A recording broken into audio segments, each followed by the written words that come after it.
Coffee cup mamang the Tamlaga, Nena Tana Famloga Laneri, interrogation room Nima Famado, recording camera na Pumque Silanga Laiba.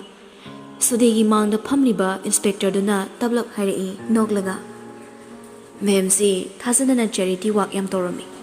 Mem is samok no, errors warrant Pirokponi Harapo, Mem se, Membutado Haidana, Kanirang Tonari. Siya Masana PM da, apology letter Piranga, misunderstanding ni Haizaki Habawa Masutari. Matang sida, Membukari can be bagi. Sudi, no me directly. Aina Tabak Sepang Tolami Haibagi Pro, Matik Chaba Pidragaso, Samok the Hiraban Inspector. Masidagi Hinbawa among later. Drug Amasung Kahan illegal Oiba Yaubagini. Aina isa CBI the Hana reporter of Libase. Case Central Government Office Young Nabani.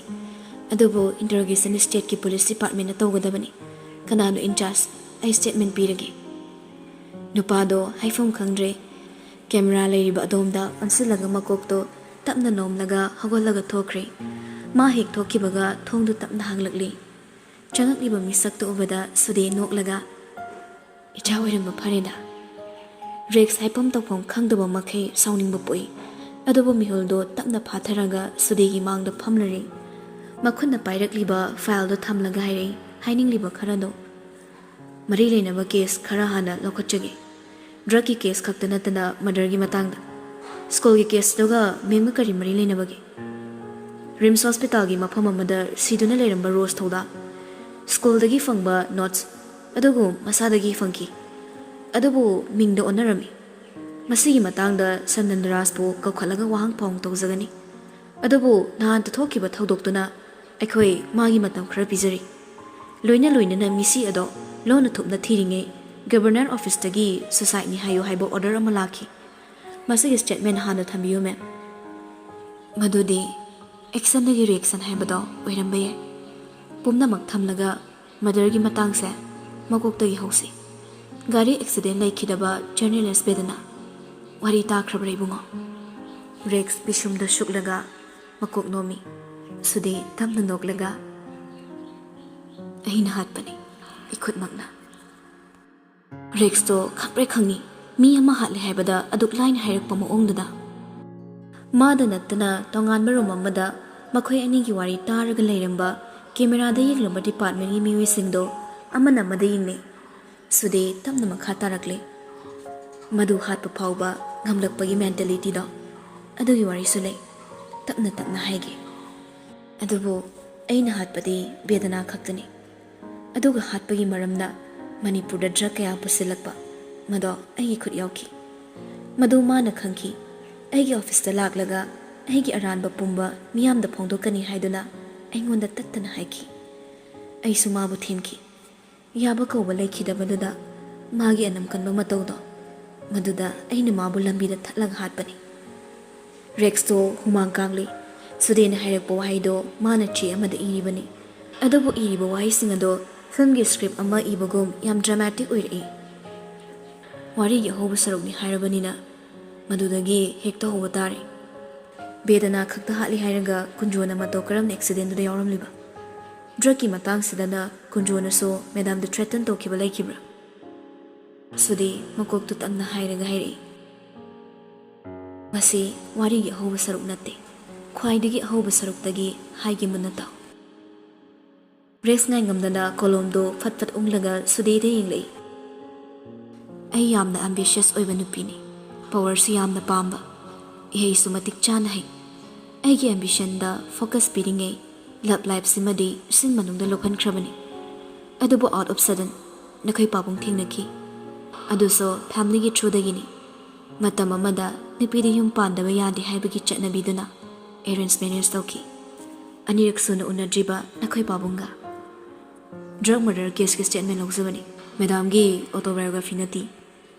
Wahai duda sude nok thorakle. Nok na makhatari. Chummi nang na haiba. Lo paiba singi wakhaldi log thugairakpa adu khaktani.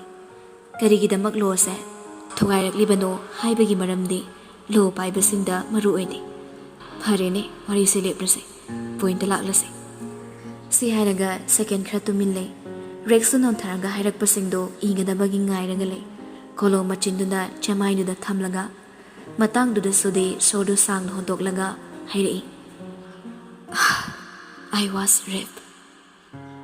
ꯈꯨꯠꯇ ꯄꯥꯏꯔꯝꯕ ꯀꯣꯂꯣꯝꯗꯣ ꯇꯦꯕꯜꯗ ꯐꯠ ꯊꯝꯂꯒ ꯔꯦꯛꯁ ꯁꯨꯗꯦꯗ ꯉꯛꯅ ꯌꯦꯡꯂꯛꯏ. ꯑꯗꯨꯁꯨ ꯌꯨꯝ ꯄꯥꯜꯂꯕ ꯃꯇꯨꯡ, ꯏꯆꯥ ꯐꯥꯎꯕ ꯄꯥꯈꯪ ꯂꯩꯁꯥꯕꯤ ꯐꯥꯔꯕ ꯇꯧ.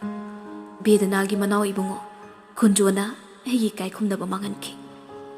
ꯔꯦꯛꯁꯅ ꯅꯠꯇ ꯂꯩꯔꯤꯕ ꯃꯌꯥꯝꯗꯣ ꯒ꯭ꯌꯥꯟ ꯃꯝꯂꯦ. ꯋꯥꯍꯪ ꯑꯃꯠꯇ ꯆꯤꯝꯕꯥꯜꯗꯒꯤ ꯊꯣꯛꯄ ꯉꯝꯗꯦ. ꯔꯦꯛꯁ ꯁꯨꯗꯦꯗ ꯇꯨꯃꯤꯟ ꯌꯦꯡꯂꯒ ꯂꯩ.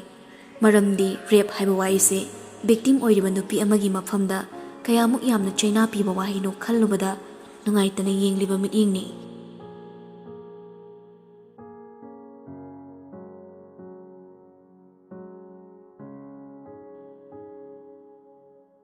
ꯈꯨꯠ ꯊꯦꯛꯇꯨꯅ ꯄꯥꯕꯗꯤ ꯈꯨꯠꯁꯥ ꯌꯥꯝꯅ ꯍꯧꯈꯤꯗꯦ. ꯑꯗꯨꯕꯨ ꯅꯣꯡꯃꯒꯤ ꯅꯨꯃꯤꯠ ꯑꯃꯗꯤ ꯆꯍꯤ ꯀꯌꯥꯒ ꯃꯥꯟꯅꯔꯛꯂꯤ. ꯐꯅ ꯊꯦꯝꯗꯨꯅ ꯍꯥꯏꯕꯅꯤ, ꯃꯃꯥꯅ ꯃꯄꯥꯅ, ꯃꯕꯨꯡꯅ ꯃꯅꯝꯃꯅ, ꯑꯗꯨꯕꯨ ꯂꯥꯏꯖꯅ ꯉꯝꯗꯨꯅ ꯃꯩꯔꯥꯕꯒꯤ ꯌꯨꯝꯗꯒꯤ ꯃꯆꯤ ꯂꯦꯡꯉꯨ ꯍꯥꯏꯕ ꯌꯥꯗꯦ. ꯌꯨꯝꯗꯨꯗꯤ ꯃꯇꯨꯝꯗ ꯃꯥꯡꯈꯤꯕꯅ ꯃꯈꯣꯏꯁꯨ ꯃꯐꯝ ꯑꯃꯗ ꯂꯩꯔꯕꯅꯤ. ꯅꯟꯗꯔꯥꯖꯅ ꯃꯆꯥ ꯑꯅꯤꯒꯤ ꯃꯤꯡꯗ ꯐꯥꯔꯝ ꯍꯥꯎꯁ ꯑꯃꯃꯝ ꯂꯩꯗꯨꯅ ꯊꯝꯃꯤ. ꯑꯅꯤꯃꯛ ꯃꯑꯣꯡ ꯃꯔꯤꯜ ꯇꯥꯏ, ꯌꯥꯝꯅ ꯈꯨꯠ ꯆꯪꯅ ꯃꯊꯣꯜ ꯅꯥꯏꯅ ꯁꯥꯔꯤꯕ ꯃꯐꯝꯅꯤ. ꯏꯝꯐꯥꯜꯗꯒꯤ ꯈꯖꯤꯛꯇꯪ ꯂꯥꯞꯊꯣꯛꯂꯕꯁꯨ. ꯌꯥꯏꯁ꯭ꯀꯨꯜ ꯁꯨꯗꯦ ꯑꯅꯤꯒꯤ ꯐꯤꯕꯝ, ꯃꯩꯔꯥꯕꯒꯤ ꯋꯥꯔꯤ, ꯌꯨꯝ ꯃꯥꯡꯈꯤꯕꯒꯤ ꯃꯇꯥꯡ ꯑꯁꯤꯗ ꯃꯈꯣꯏꯗꯤ ꯃꯔꯣꯜ ꯊꯣꯛꯇ꯭ꯔꯦ. ꯋꯥꯈꯜꯅ ꯍꯦꯟꯃꯟꯈꯤꯕꯅ ꯆꯤꯝꯕꯥꯜꯗꯒꯤ ꯋꯥꯍꯩ ꯑꯃꯠꯇ ꯊꯣꯔꯛꯇ꯭ꯔꯦ. ꯃꯌꯥꯝꯁꯤꯒꯤ ꯃꯊꯛꯇ ꯃꯆꯥꯅꯨꯄꯤꯒꯤ ꯀꯥꯏꯔꯕ ꯁꯛꯐꯝ ꯎꯕꯗ ꯃꯃꯥ ꯏꯕꯦꯝꯃꯗꯤ ꯊꯃꯣꯏ ꯈꯨꯇꯨꯝ ꯁꯨꯗꯅ ꯀꯞꯂꯦ. ꯉꯁꯤꯁꯨ ꯃꯕꯨꯡ ꯃꯅꯝꯃ ꯂꯥꯛꯇꯨꯅ ꯌꯨꯝꯗ ꯆꯠꯅꯕ ꯀꯟꯅꯃꯛꯇ ꯍꯥꯏꯕꯕꯨ ꯃꯥꯅ ꯉꯝꯗꯨꯅ ꯂꯩꯍꯧꯔꯦ. ꯃꯩꯔꯥꯕꯒꯤ ꯀꯥꯒꯤ ꯑꯀꯣꯏꯕꯗ ꯇꯞꯅ ꯆꯠꯂꯒ ꯂꯩ. ꯇꯟꯖꯥ ꯆꯥꯅ ꯂꯤꯅꯥꯗꯣ ꯃꯈꯨꯠꯇ ꯆꯥꯅꯕ ꯈꯔ ꯄꯥꯏꯔꯒ ꯆꯪꯂꯛꯏ. ꯆꯦ ꯁꯅꯥ, ꯉꯁꯥꯏꯗꯤ ꯀꯩꯝꯇ ꯆꯥꯗꯦ. ꯅꯦꯅꯦ ꯍꯣꯏꯅ ꯍꯪꯕꯗꯁꯨ ꯆꯥꯅꯤꯡꯗꯦ ꯍꯥꯏꯔꯛꯏ ꯍꯥꯏ. ꯈꯦꯔ ꯍꯧꯔꯛꯄꯅꯦ, ꯈꯔ ꯆꯥꯎꯋꯣ. ꯍꯥꯏꯔꯤꯕꯗꯣ ꯂꯥꯏꯖ ꯇꯥꯗꯦ. ꯂꯥꯏꯔꯤꯛ ꯄꯔꯦꯡ ꯊꯝꯂꯤꯕꯗꯨꯗ ꯃꯈꯨꯠꯅ ꯇꯞꯅ ꯇꯞꯅ ꯅꯥꯜꯂꯒ ꯂꯩ. ꯀꯥ ꯑꯗꯨꯗꯒꯤ ꯍꯦꯟꯈꯤꯗꯕꯅ ꯃꯄꯥꯟꯗ ꯊꯣꯛꯂꯤꯕ ꯃꯌꯥꯝꯁꯤ ꯈꯪꯍꯟꯕ ꯑꯣꯏꯅ ꯂꯤꯅꯥ ꯇꯞꯅ ꯃꯈꯥ ꯇꯥꯔꯛꯂꯤ. ꯄꯨꯔꯛꯂꯤꯕ ꯈꯤꯔꯗꯣ ꯇꯦꯕꯜꯗ ꯊꯝꯂꯒ, ꯉꯁꯤ ꯏꯃꯥꯒꯤ ꯁ꯭ꯇꯦꯠꯃꯦꯟ ꯂꯧꯕ ꯅꯨꯃꯤꯠꯅꯤ. ꯋꯥꯍꯪ ꯄꯩꯍꯪ ꯇꯧꯔꯤꯉꯩ ꯏꯃꯥꯗꯨ ꯁꯣꯔ ꯍꯣꯟꯕ ꯋꯥꯔꯦ ꯍꯥꯏꯗꯨꯅ ꯃꯔꯛꯇ ꯂꯦꯞꯂꯦ ꯍꯥꯏ. ꯑꯗꯨꯅ ꯑꯅꯧꯕ ꯄꯥꯎ ꯑꯃꯠꯇ ꯊꯣꯔꯛꯇꯦ. ꯄꯥꯕꯨꯡꯁꯨ ꯀꯣꯃꯥꯗ ꯂꯩꯔꯤꯌꯦ, ꯑꯗꯣ ꯀꯟꯁꯤꯌꯁꯇꯤ ꯑꯣꯏꯔꯦ ꯍꯥꯏ. ꯍꯣꯁꯄꯤꯇꯥꯜꯗ ꯌꯥꯝꯕꯨꯡ ꯆꯧ ꯂꯩꯈꯤ. ꯗꯥꯕꯣꯏ ꯅꯥꯔꯣꯕꯠ ꯍꯣꯏ ꯂꯥꯛꯑꯝꯃꯤ. ꯌꯥꯝꯕꯨꯡꯒꯤ ꯃꯊꯧ ꯃꯉꯝ ꯄꯥꯡꯊꯣꯛꯈꯤꯔꯣꯏꯁꯤ ꯀꯟꯅ ꯍꯥꯏꯔꯝꯃꯤ.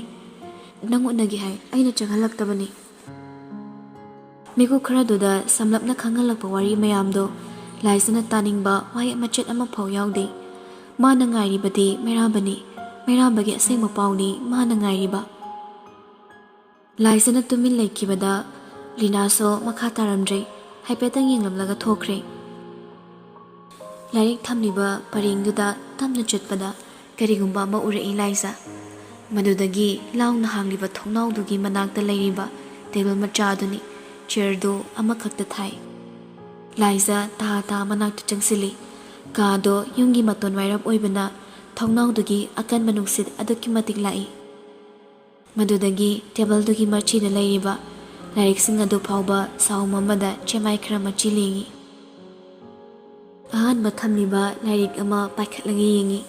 ꯅꯣꯚꯦꯜ ꯑꯣꯏꯔꯝꯃꯤ. ꯑꯅꯤꯁꯨꯕ ꯑꯃ ꯑꯃꯨꯛ ꯄꯥꯏꯈꯠꯂꯒ ꯌꯦꯡꯕꯗ ꯃꯗꯨꯁꯨ ꯅꯣꯚꯦꯜ ꯑꯣꯏꯔꯝꯃꯤ. ꯃꯅꯤꯡꯗ ꯊꯪꯕ ꯂꯥꯏꯔꯤꯛ ꯑꯗꯨꯗꯒꯤ ꯅꯣꯚꯦꯜ ꯅꯠꯇꯦ, ꯊꯥꯔꯞ ꯇꯧꯕ ꯑꯃꯨꯕ ꯗꯥꯏꯔꯤꯅꯤ. ꯃꯈꯨꯠꯇ ꯄꯥꯏꯔꯤꯕ ꯅꯣꯚꯦꯜ ꯑꯅꯤꯗꯣ ꯅꯥꯀꯟꯗ ꯐꯠ ꯊꯝꯂꯒ ꯗꯥꯏꯔꯤꯗꯨ ꯄꯥꯏꯈꯠꯂꯒ ꯌꯦꯡꯉꯤ ꯂꯥꯏꯖ. ꯑꯍꯥꯟꯕ ꯂꯝꯃꯥꯏ ꯐꯥꯛꯇ꯭ꯔꯤꯉꯩ ꯀꯣꯚꯔꯗ ꯐꯣꯇꯣ ꯑꯃ ꯌꯦꯞꯂꯝꯃꯤ. ꯃꯗꯨ ꯎꯕꯗ ꯅꯨꯄꯤꯗꯨ ꯀꯞꯅꯣꯛ ꯇꯧꯔꯛꯂꯤ. ꯃꯩꯔꯥꯕ ꯃꯈꯣꯏ ꯑꯅꯤ ꯑꯉꯥꯡ ꯑꯣꯏꯔꯤꯉꯩꯒꯤ ꯃꯃꯤꯗꯨꯗ ꯇꯥꯔꯤꯕ ꯑꯗꯣ. ꯃꯥꯅ ꯃꯩꯔꯥꯕꯒꯤ ꯃꯁꯝ ꯆꯤꯡꯂꯒ ꯅꯨꯄꯥꯗꯨꯅ ꯃꯄꯤ ꯆꯗꯨꯝ ꯇꯥꯅ ꯀꯞꯂꯤ. ꯑꯇꯣꯞꯄ ꯑꯃꯁꯨ ꯌꯥꯎꯔꯝꯕꯗꯨꯗ ꯃꯗꯨꯁꯨ ꯂꯧꯊꯣꯛꯂꯒ ꯌꯦꯡꯉꯤ. ꯑꯗꯨꯁꯨ ꯑꯉꯥꯡ ꯑꯣꯏꯔꯤꯉꯩ ꯃꯇꯝꯗ ꯂꯥꯏꯖꯍꯣꯏꯒꯤ ꯂꯥꯏꯁꯪ ꯃꯅꯥꯛꯇ ꯀꯥꯞꯄꯒꯤꯅꯤ. ꯃꯩꯔꯥꯕꯅ ꯐꯩꯖꯣꯝ ꯄꯨꯝꯌꯥꯠ ꯃꯆꯥꯗꯨ ꯁꯦꯠꯂꯒ ꯂꯥꯏꯖꯁꯨ ꯐꯅꯦꯛ ꯃꯆꯥ ꯑꯃ ꯈꯣꯏꯌꯦꯠ ꯏꯠꯁꯤꯜꯂꯒ ꯁꯦꯠꯂꯤ. ꯑꯅꯤꯗꯣ ꯃꯈꯨꯠ ꯁꯝꯅꯔꯒ ꯍꯔꯥꯎꯅ ꯅꯣꯛꯄꯒꯤ ꯃꯃꯤꯅꯤ. ꯃꯃꯤꯗꯨ ꯌꯦꯡꯂꯒ ꯃꯩꯔꯥꯕꯒꯤ ꯃꯥꯏꯊꯣꯡꯗꯨꯗ ꯇꯞꯅ ꯇꯞꯅ ꯂꯥꯜꯂꯒ ꯁꯣꯜꯂꯛꯏ. ꯃꯌꯣꯜ ꯆꯣꯡꯕ ꯍꯧꯗ꯭ꯔꯤꯕ ꯊꯃꯣꯏ ꯑꯗꯨ ꯐꯥꯎꯕ ꯃꯤꯅꯣꯛꯁꯤꯗ ꯉꯥꯎꯍꯟꯈꯤꯕꯅꯤꯀꯣ. ꯐꯣꯇꯣꯗꯣ ꯇꯞꯅ ꯊꯝꯈ꯭ꯔꯒ ꯆꯦꯃꯥꯏꯗꯨ ꯐꯥꯛꯇꯨꯅ ꯌꯦꯡꯂꯛꯏ. ꯌꯥꯝ ꯇꯔꯨ ꯇꯔꯨꯕ ꯈꯨꯠꯏ ꯑꯃꯅ ꯃꯁꯥ ꯅꯥꯟꯅ ꯏꯔꯝꯃꯤ. ꯅꯤꯡꯉꯥꯏ ꯁꯅꯥ. Wahaidu ubada laisa kapli. Kapna kapna chemaidu amuk phaklaga yenglubada page ado thanma makai irami wahai kaya. Miyoi magi khongthangna fana yangduna so matam kongwa mahaka lamjen tanabadi maithiduna tatui. Haibasi achumbani. Matambu thatpa ngamde. Hengatna chatpasu ngamde. Mabu ngaibatani aikhoina ngamliba. Khut-i do Moirambagi khut-iga manade. Moirambagi khut-i mana munna khangi. Adubu masimadi tongali. Adum oinamak hana ukraba khut-i amagum laisa makhada iribasingdo takna pathai. Chahi ahum haibado aingondadi decade ahumga chap manabani. Manakta chatlaga mabu lona yenglui. Masa khangda lona yenglubado tha ama faramkhiroi. Adubu ngasidi saka unare. Imangda muk leplari. Mitka michanadana.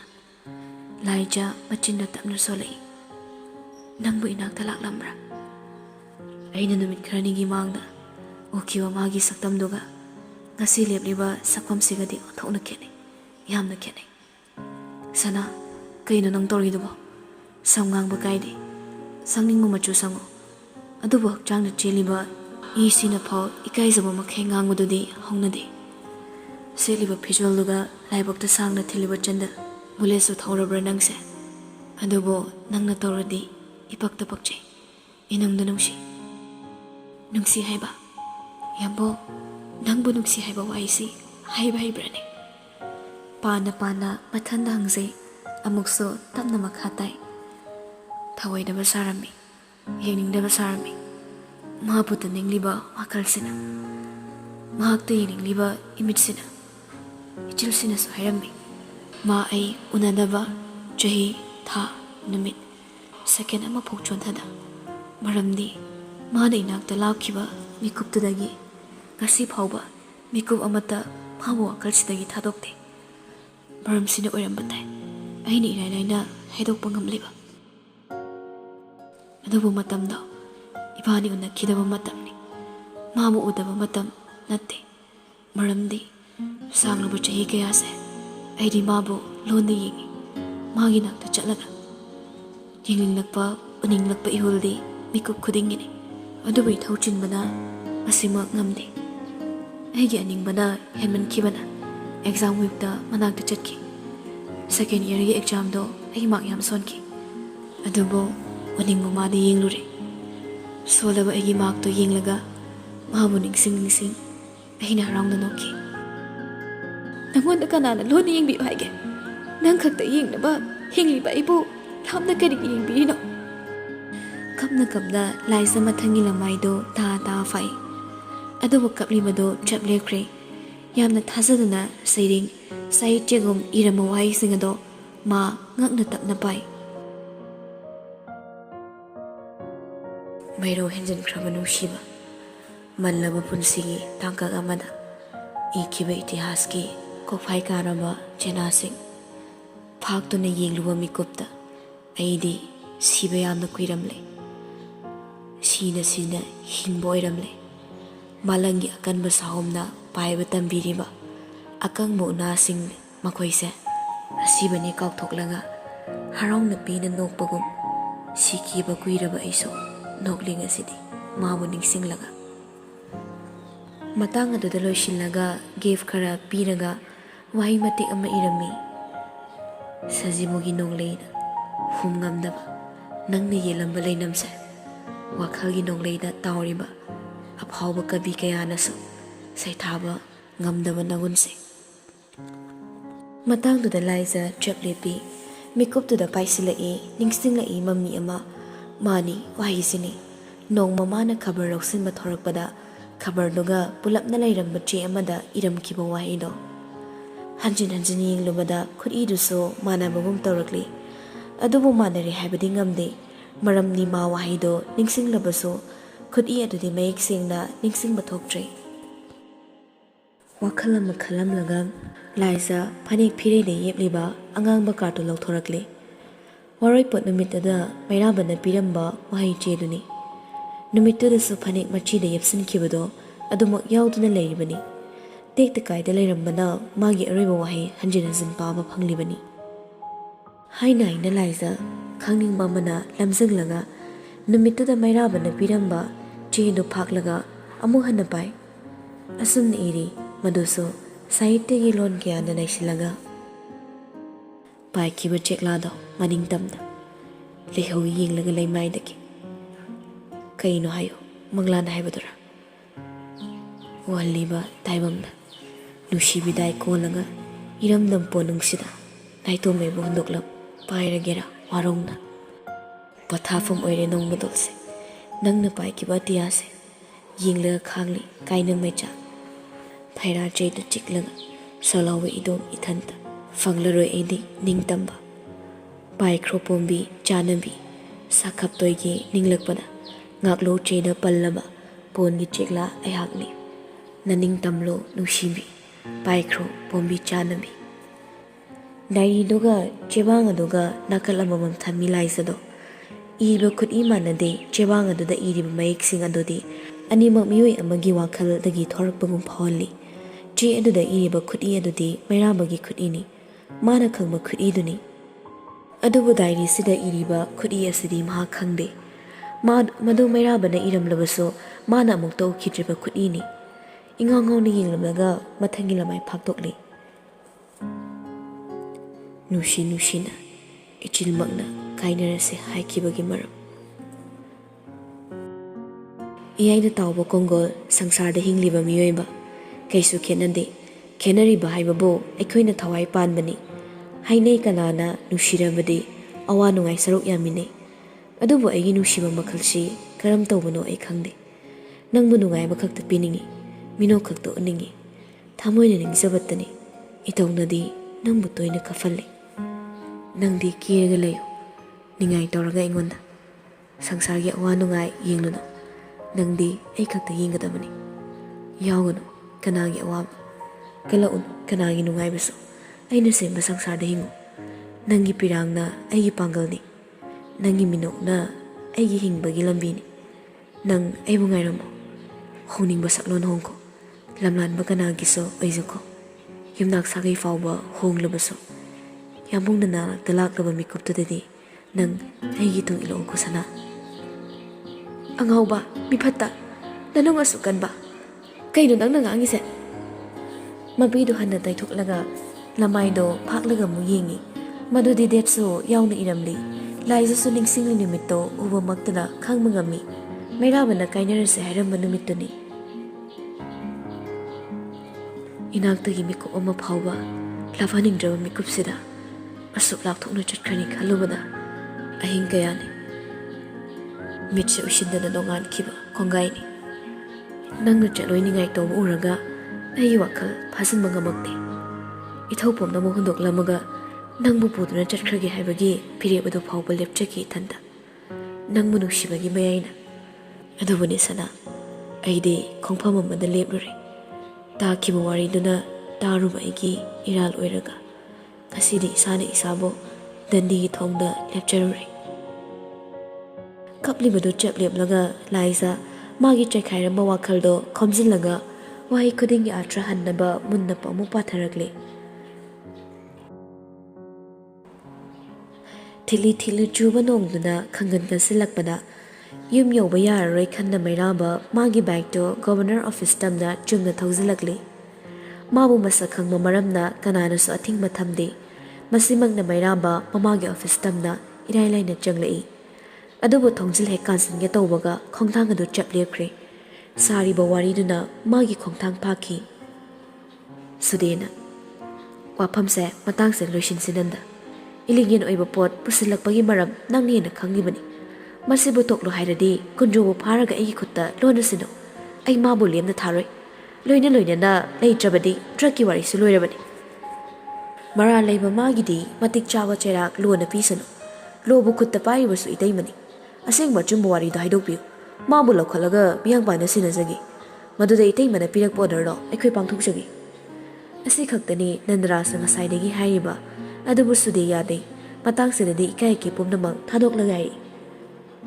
nupi amagi maphamda waphamse kaya maru oi haiba nang gyan ta makhra wani adubu nanda aihak ase lingbu otpa yadaba maphamda ne leiriba ꯑꯩꯕꯨ ꯒ꯭ꯌꯥꯟ ꯃꯥꯡꯍꯟꯗꯨꯅ ꯏꯀꯥꯏ ꯈꯨꯝꯅꯕ ꯃꯥꯡꯍꯟꯈꯤꯕ ꯃꯁꯤ ꯈꯛꯇ ꯑꯣꯏꯔꯕꯗꯤ ꯉꯁꯤ ꯐꯥꯎꯕ ꯃꯥꯅ ꯁꯣꯔ ꯍꯣꯜꯂꯒ ꯂꯩꯔꯤꯕꯁꯦ ꯑꯣꯏꯊꯣꯛꯇꯕꯅꯤ ꯑꯗꯨꯕꯨ ꯑꯩꯁꯨ ꯇꯁꯦꯡꯅ ꯃꯥꯡꯍꯜꯂꯒꯦ ꯈꯟꯈꯤꯕꯅ ꯃꯥꯅ ꯊꯧꯗꯣꯛ ꯑꯗꯨꯒꯤ ꯚꯤꯗꯤꯑꯣ ꯂꯧꯍꯧꯔꯒ ꯑꯩꯒꯤ ꯏꯖꯠ ꯇꯦꯝꯁꯤꯟꯅꯕꯅꯤ ꯃꯗꯨꯒꯤ ꯈꯨꯗꯣꯡꯆꯥꯕ ꯂꯧꯔꯒ ꯃꯥꯒꯤ ꯗ꯭ꯔꯒ ꯄꯨꯊꯣꯛ ꯄꯨꯁꯤꯟ ꯑꯁꯤꯗ ꯑꯩꯒꯤ ꯃꯤꯡ ꯁꯤꯖꯤꯟꯅꯔꯒ ꯏꯂꯥꯏ ꯂꯥꯏꯅ ꯃꯥꯒꯤ ꯕꯤꯖꯤꯅꯦꯁꯇ ꯃꯥꯏ ꯄꯥꯛꯅꯕ ꯂꯝꯕꯤ ꯌꯥꯠꯈꯤꯕꯅꯤ ꯑꯗꯨꯒ ꯑꯩꯅ ꯄꯨꯝꯅꯃꯛꯁꯤꯒꯤ ꯗꯥꯏꯇ ꯄꯨꯍꯧꯕ ꯁꯨꯞꯅꯒꯤ ꯚꯤꯗꯤꯑꯣꯗꯨ ꯈꯛꯇꯅ ꯑꯩ ꯄꯨꯝꯅꯃꯛꯁꯦ ꯈꯥꯡꯗꯨꯅ ꯂꯩꯔꯤꯕꯅꯤ ꯅꯟꯗꯔꯥꯖꯁꯨ ꯋꯥꯔꯤꯗꯨꯗ ꯑꯋꯥꯕ ꯁꯣꯔ ꯑꯃ ꯍꯣꯟꯊꯩ ꯑꯗꯨꯕꯨ ꯗ꯭ꯌꯨꯇꯤꯗ ꯆꯠꯄ ꯄꯨꯂꯤꯁ ꯑꯣꯐꯤꯁꯔꯅꯤ ꯑꯟꯐꯤꯌꯔ ꯎꯄꯥꯏ ꯑꯃꯠꯇ ꯁꯤꯖꯤꯟꯅꯗꯕꯅ ꯀꯨꯟꯖꯣꯕꯨ ꯂꯣꯟꯅ ꯍꯥꯠꯇꯣꯛꯄ ꯍꯥꯏꯕ ꯋꯥꯍꯩꯁꯤ ꯃꯥ ꯌꯥꯅꯤꯡꯗꯦ ꯑꯗꯨꯝ ꯑꯣꯏꯅꯃꯛ ꯇꯞꯂꯞꯅ ꯍꯪꯂꯛꯏ ꯋꯥꯐꯝꯁꯦ ꯌꯥꯝꯕꯨꯡꯗꯗꯤ ꯍꯧꯖꯤꯛ ꯐꯥꯎꯕ ꯈꯪꯕꯒꯤ ꯃꯃꯤ ꯎꯗꯕ꯭ꯔꯥ ꯏꯇꯩꯃ ꯁꯨꯗꯤ ꯅꯣꯛꯅꯤꯡꯗꯅ ꯅꯣꯛꯂꯒ ꯃꯁꯥꯃꯛꯀꯤ ꯅꯨꯄꯤꯕꯨ ꯀꯅꯥꯒꯨꯝꯕꯅ ꯏꯀꯥꯏ ꯈꯨꯝꯅꯕ ꯃꯥꯡꯍꯟꯈ꯭ꯔꯒ ꯈꯪꯗꯦ ꯍꯥꯏꯕ ꯋꯥꯍꯩꯁꯦ ꯍꯥꯏꯕꯗ ꯏꯀꯥꯏꯅꯤꯡꯉꯥꯏꯅꯤ ꯑꯗꯨꯕꯨ ꯅꯈꯣꯏ ꯌꯥꯝꯕꯨꯡꯅ ꯋꯥꯐꯝꯁꯦ ꯈꯪꯗꯦ ꯅꯣꯡꯃꯇ ꯑꯩꯕꯨ ꯃꯤꯠꯆꯤꯅ ꯐꯥꯎ ꯌꯦꯡꯈꯤꯗ꯭ꯔꯕ ꯃꯍꯥꯛꯅ ꯑꯩꯒꯤ ꯊꯃꯣꯏꯒꯤ ꯑꯍꯣꯕ ꯀꯔꯝꯅ ꯎꯅꯤ ꯏꯄꯨꯔꯣꯏꯕꯒꯤ ꯅꯨꯡꯁꯤ ꯃꯤꯠꯌꯦꯡ ꯐꯪꯗ꯭ꯔꯕ ꯑꯩꯍꯥꯛꯅ ꯁꯃꯥꯖꯀꯤ ꯃꯃꯥꯡꯗꯁꯨ ꯏꯀꯥꯏꯕꯤꯔ ꯈꯨꯝꯂꯕꯗꯤ ꯑꯩ ꯑꯁꯦ ꯍꯤꯡꯂꯨꯕꯒꯤ ꯀꯔꯤ ꯀꯥꯟꯅꯈꯤꯅꯤ ꯏꯆꯥꯁꯤꯡꯒꯤ ꯈꯜꯂꯒ ꯑꯩ ꯍꯤꯡꯗꯕ ꯌꯥꯗꯕꯅꯤ ꯅꯟꯗꯔꯥꯖ ꯍꯟꯗꯛ ꯅꯈꯣꯏꯅ ꯃꯤꯑꯣꯏ 3ꯒ ꯀꯣꯟꯅꯅ ꯐꯥꯈꯤꯕ ꯌꯥꯝꯂꯕ ꯗ꯭ꯔꯒ ꯑꯗꯣ ꯊꯥꯗꯣꯔꯛꯎ ꯃꯤꯁꯤꯡꯗꯨꯁꯨ ꯈꯨꯗꯛꯇ ꯊꯥꯗꯣꯛꯅꯕ ꯅꯪꯅ ꯁꯤꯜꯂꯨ ꯀꯨꯟꯖꯣꯒꯤ ꯃꯤ ꯉꯥꯛꯇꯅꯤ ꯃꯁꯤ ꯌꯥꯗ꯭ꯔꯕ ꯑꯩꯒꯤ ꯚꯤꯗꯤꯑꯣꯗꯣ ꯊꯥꯗꯣꯛꯂꯒ ꯑꯩꯁꯦ ꯄꯣꯛꯇꯕꯤ ꯑꯩꯒꯨꯝꯕ ꯎꯍꯟꯒꯅꯤ ꯍꯥꯏꯗꯅ ꯇꯠꯇꯅ ꯑꯩꯕꯨ ꯀꯤꯍꯜꯂꯤ ꯑꯁꯨꯝꯅ ꯂꯩꯕꯗꯤ ꯌꯥꯔꯣꯏ ꯏꯇꯩꯃ ꯀꯨꯟꯖꯣꯕꯨ ꯈꯨꯗꯛꯁꯤꯗ ꯂꯧꯈꯠꯂꯨ ꯍꯥꯏꯔꯕꯗꯤ ꯂꯧꯈꯠꯆꯔꯨꯒꯦ ꯗ꯭ꯔꯒꯀꯤ ꯃꯇꯥꯡꯁꯤꯃꯁꯨ ꯇꯉꯥꯏ ꯐꯗꯅ ꯑꯩ ꯂꯣꯠꯂꯒꯦ ꯑꯗꯨꯕꯨ ꯀꯨꯟꯖꯣꯕꯨ ꯂꯣꯟꯅ ꯍꯥꯠꯅꯕ ꯁꯤꯟꯕ ꯄ꯭ꯂꯥꯟꯁꯤꯗꯤ ꯑꯩ ꯌꯥꯎꯕ ꯉꯝꯖꯔꯣꯏ ꯈ꯭ꯋꯥꯏꯗꯒꯤ ꯃꯔꯨ ꯑꯣꯏꯔꯤꯕ ꯑꯃꯅ ꯀꯨꯟꯖꯣꯁꯦ ꯏꯇꯥꯎ ꯃꯦꯟꯗ꯭ꯔꯣꯒꯤ ꯃꯁꯦꯟ ꯏꯕꯨꯡꯉꯣꯅꯤ ꯃꯔꯥꯜꯒꯤ ꯃꯇꯤꯛ ꯆꯥꯕ ꯗꯟꯗꯤ ꯐꯪꯁꯅꯨ ꯑꯗꯨꯕꯨ ꯂꯣꯟꯅ ꯍꯥꯠꯄꯁꯤꯗꯤ ꯑꯩ ꯌꯥꯕ ꯉꯝꯖꯔꯣꯏ ꯋꯥꯍꯩꯗꯨꯅ ꯁꯨꯗꯦ ꯃꯄꯤꯔꯥ ꯆꯦꯜꯂꯛꯂꯤ ꯑꯅꯤꯃꯛ ꯆꯨꯝꯂꯤ ꯃꯇꯥꯡꯁꯤꯗ ꯑꯗꯨꯕꯨ ꯁꯨꯗꯦꯅ ꯈꯜꯂꯤ ꯀꯔꯤꯒꯨꯝꯕ ꯀꯨꯟꯖꯣꯕꯨ ꯐꯥꯕ ꯈꯛꯇ ꯑꯣꯏꯔꯕꯗꯤ ꯁꯣꯏꯗꯅ ꯃꯥꯒꯤ ꯏꯖꯠ ꯂꯩꯈꯥ ꯇꯥꯒꯅꯤ ꯈꯪꯍꯧꯗꯅ ꯍꯥꯠꯇꯣꯛꯂꯕꯗꯤ ꯄꯨꯝꯅꯃꯛ ꯂꯣꯏꯔꯦ ꯍꯥꯏꯕꯁꯤ ꯋꯥꯈꯜꯗꯅꯤ ꯃꯥꯒꯤ ꯃꯤ ꯊꯥꯗꯣꯛꯂꯒ ꯀꯨꯟꯖꯣꯕꯨ ꯐꯥꯍꯟꯕ ꯌꯥꯏ ꯑꯗꯨꯕꯨ ꯀꯨꯟꯖꯣ ꯑꯔꯥꯏꯕ ꯃꯤ ꯅꯠꯇꯦ ꯈꯪꯕꯅ ꯀꯨꯟꯖꯣꯕꯨ ꯊꯥꯖꯕ ꯌꯥꯕ ꯅꯟꯗꯔꯥꯖꯀ ꯁꯤꯟꯅꯔꯒ ꯄꯥꯡꯊꯣꯛꯀꯦ ꯈꯟꯕꯅꯤ ꯑꯃꯔꯣꯝꯗ ꯅꯟꯗꯔꯥꯖ ꯃꯈꯨꯠꯇ ꯂꯣ ꯄꯥꯏ ꯍꯥꯏꯗꯨꯅꯁꯨ ꯃꯔꯝ ꯆꯥꯗꯅ ꯃꯤ ꯍꯥꯠꯄ ꯃꯥꯅ ꯄꯥꯝꯗꯦ ꯑꯆꯧꯕ ꯃꯔꯝ ꯑꯃ ꯂꯩ ꯃꯥꯕꯨ ꯍꯥꯠꯄ ꯌꯥꯕꯒꯤ ꯃꯔꯝ ꯅꯤꯡꯉꯣꯜ ꯄꯣꯛꯄ ꯃꯄꯥ ꯑꯃ ꯑꯣꯏꯅ ꯃꯥ ꯀꯨꯟꯖꯣꯕꯨ ꯁꯦꯠꯇꯨꯅ ꯍꯥꯠꯅꯤꯡꯉꯤ ꯑꯗꯨꯝ ꯑꯣꯏꯅꯃꯛ ꯂꯣ ꯑꯃꯒꯤ ꯃꯈꯥꯗ ꯃꯥ ꯀꯨꯟꯖꯣꯕꯨ ꯍꯥꯠꯄ ꯄꯥꯝꯂꯤ ꯃꯥꯒꯤ ꯃꯇꯧꯗ ꯁꯨꯗꯦꯒꯤ ꯊꯃꯣꯏꯕꯨꯗꯤ ꯀꯥꯏꯍꯟꯈ꯭ꯔꯦ ꯏꯔꯥꯠꯇꯃꯛ ꯆꯦꯜꯂꯝꯕ ꯃꯄꯤꯗꯣ ꯇꯞꯅ ꯁꯤꯟꯊꯔꯒ ꯍꯥꯏꯔꯛꯂꯤ ꯐꯔꯦ ꯅꯟꯗ ꯋꯥꯐꯝꯁꯦ ꯁꯤꯗ ꯇꯣꯛꯂꯁꯤ ꯑꯗꯨꯕꯨ ꯑꯩ ꯃꯁꯤꯃꯗꯤ ꯍꯥꯏꯔꯤ ꯑꯩꯒꯤ ꯑꯣꯏꯕ ꯎꯄꯥꯏ ꯑꯃ ꯐꯪꯗ꯭ꯔꯤ ꯐꯥꯎꯗꯤ ꯑꯩ ꯀꯨꯟꯖꯣꯒꯤ ꯍꯨꯏ ꯑꯣꯏꯈꯤꯕ ꯇꯥꯔꯤ ꯑꯩꯅ ꯍꯨꯏ ꯑꯣꯏꯔꯛꯄ ꯍꯥꯏꯕꯁꯦ ꯂꯩꯕꯥꯛ ꯑꯁꯤꯒꯤ ꯅꯣꯡꯁꯥ ꯀꯌꯥꯗꯤ ꯇꯨꯝꯂꯅꯤ ꯑꯗꯨꯕꯨ ꯃꯃꯤꯠ ꯎꯁꯤꯟꯕ ꯇꯥꯔꯤ ꯑꯩꯒꯤ ꯃꯤꯡ ꯁꯤꯖꯤꯟꯅꯗꯨꯅ ꯄꯨꯁꯤꯜꯂꯛꯄ ꯏꯂꯤꯒꯦꯜ ꯑꯣꯏꯕ ꯄꯣꯠ ꯈꯨꯗꯤꯡꯃꯛ ꯃꯤꯠꯌꯦꯡ ꯆꯪꯉꯛꯀꯅꯨ ꯃꯁꯦ ꯑꯩꯒꯤ ꯑꯣꯔꯗꯔꯅꯤ ꯃꯇꯦꯡ ꯄꯥꯡꯅꯤꯡꯗ꯭ꯔꯕꯁꯨ ꯑꯩꯒꯤ ꯃꯥꯏꯀꯩꯗ ꯌꯦꯠꯄ ꯄꯤꯔꯛꯀꯅꯨ ꯅꯨꯄꯥ ꯍꯥꯏꯕ ꯅꯈꯣꯏꯁꯦ ꯂꯣꯏꯁꯤꯜꯂꯛꯄ ꯃꯤꯀꯨꯞꯇ ꯑꯃꯠꯇ ꯑꯣꯏꯔꯝꯂꯦ ꯎꯄꯥꯏ ꯂꯩꯇ꯭ꯔꯕ ꯅꯨꯄꯤ ꯀꯌꯥꯒꯤ ꯃꯩꯆꯥꯛꯇꯤ ꯏꯊꯟꯇ ꯃꯨꯠꯊꯠꯆꯒꯗꯕ ꯑꯣꯏꯔꯝꯂꯦ ꯋꯥꯍꯩꯁꯤꯡꯗꯨ ꯍꯥꯏꯅ ꯍꯥꯏꯅ ꯁꯨꯗꯦ ꯃꯃꯥꯏꯗꯨ ꯅꯣꯟꯊꯔꯒ ꯀꯞꯂꯛꯂꯤ ꯃꯤꯀꯨꯞꯁꯤꯗ ꯅꯟꯗ ꯀꯔꯤ ꯇꯧꯒꯅꯤ ꯈꯜꯂꯨꯕꯗ ꯑꯋꯥꯕ ꯑꯣꯏꯔꯦ ꯁꯨꯗꯦꯅ ꯍꯥꯏꯕꯒ ꯀꯨꯟꯖꯣꯁꯤ ꯇꯨꯃꯤꯟꯅ ꯂꯣꯏꯁꯤꯟꯈ꯭ꯔꯁꯤꯔꯥ ꯍꯥꯏꯗꯨꯅ ꯀꯣꯛꯇ ꯋꯥꯈꯜ ꯑꯃ ꯇꯠꯇꯅ ꯂꯥꯛꯏ ꯁꯝꯂꯞꯅ ꯇꯥꯔꯕꯁꯨ ꯋꯥꯔꯤꯗꯨ ꯃꯌꯦꯛ ꯏꯁꯦꯡꯇ ꯁꯦꯡꯂꯤ ꯊꯣꯡꯖꯤꯜ ꯃꯔꯨꯝꯗꯒꯤ ꯃꯌꯦꯛ ꯁꯦꯡꯅ ꯇꯥꯔꯝꯕꯅꯤ ꯃꯃꯥꯅ ꯀꯞꯄꯒꯤ ꯈꯣꯟꯖꯦꯜ ꯇꯥꯕꯗ ꯊꯃꯣꯏ ꯀꯟꯕꯅ ꯍꯥꯏꯅꯔꯤꯕ ꯃꯆꯥꯗꯣ ꯃꯃꯤꯠꯇ ꯏꯔꯥ ꯆꯦꯜꯂꯛꯂꯤ